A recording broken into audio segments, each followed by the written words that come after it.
सेवानिवृत्त होमगार्ड सैनिक गोविंद सिंह ने नीमच के कलेक्टर कार्यालय पर आयोजित जनसुनवाई में एक आवेदन देकर न्याय की गुहार लगाई है। 60 वर्ष की सेवा पूरी करने के बाद सेवानिवृत्त हुए सैनिक का आरोप है कि उनके 35 वर्षों की सेवा के रिकॉर्ड में जानबूझकर गड़बड़ी की गई है, जिसके कारण उन्हें साथियों की तुलना में आधी संचित राशि मिली है।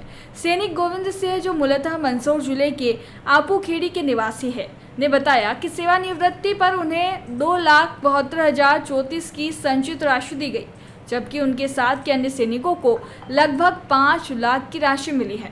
उन्होंने अपने आवेदन में स्पष्ट किया है कि उनके सेवा रिकॉर्ड में कई विसंगतियां हैं। गोविंद सिंह के अनुसार, मैंने 1992 में सिंहस्थ ड्यूटी में काम किया था, लेकिन मेरे रिकॉर्ड में उसे नील दिखाया गया है। इसी तरह 2017 में पूरे साल ड्यूटी करने के बावजूद मेरे दस्तावेजों में इसे भी शून्य बताया गया है। आवेदन में सैनिकों ने यह भी बताया कि होमगार्ड सैनिकों को पेंशन की सुविधा नहीं मिलती है और वे सेवानिवृत्ति के बाद अपनी संचित राशि पर ही निर्भर होते हैं।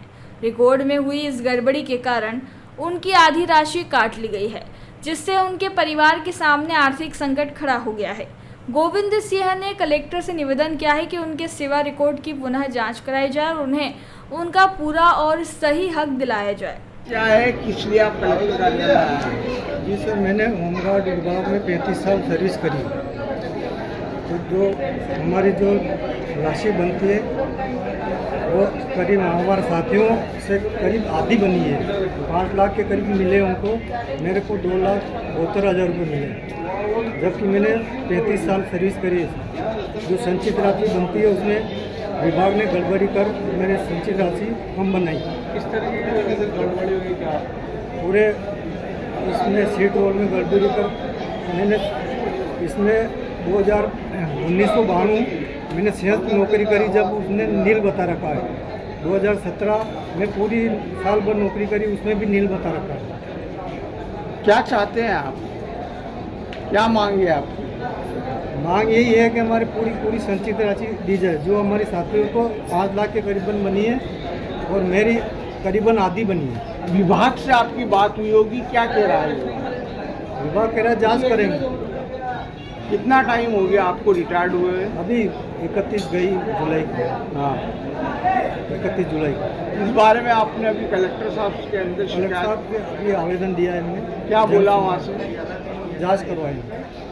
क्या नाम है आपका? गोविंद सिंह, 110 नीमच। जयराम जी, किशन काका। राम राम भाई, राम राम। क्या दोनों भाई बैठ के क्या हिसाब लगा रहे हो? ऊटी लहसुन के भाव आ गए क्या? अरे नहीं रे दादा, ये अपना रमेश नया मकान बनाने के लिए लोन ले रहा है। हिसाब किया तो पता चला कि लोन का पैसा तो ईंट और रेती में ही पूरा हो जाएगा। और अभी तो सीमेंट लानी है, सलिया लाना है और तो ठेकेदार को भी पैसे देने हैं। मेरे तो कुछ समझ में ही नहीं आ रहा कि कैसे बनेगा मेरा नया मकान। अरे किशन काका, कहाँ इन रेत सीमेंट और लाल ईंटों के चक्कर में पड़ रहे हो? मेरी बात मानो तो अपने घर को बाबजी एएसी ब्लॉक से बनवाओ।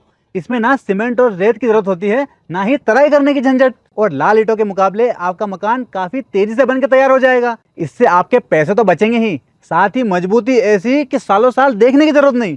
और इससे आप अपना मकान ही नहीं, कुएं और खेत की बाउंड्री वॉल भी बनवा सकते हो, जिससे रोजड़ों की समस्या भी खत्म हो जाएगी। वाह भाई, ये तो कमाल की चीज है। फिर तो मैं अपना घर बाबजी ब्लॉक से ही बनवाऊंगा। और मैं अपने खेत की बाउंड्री वाल।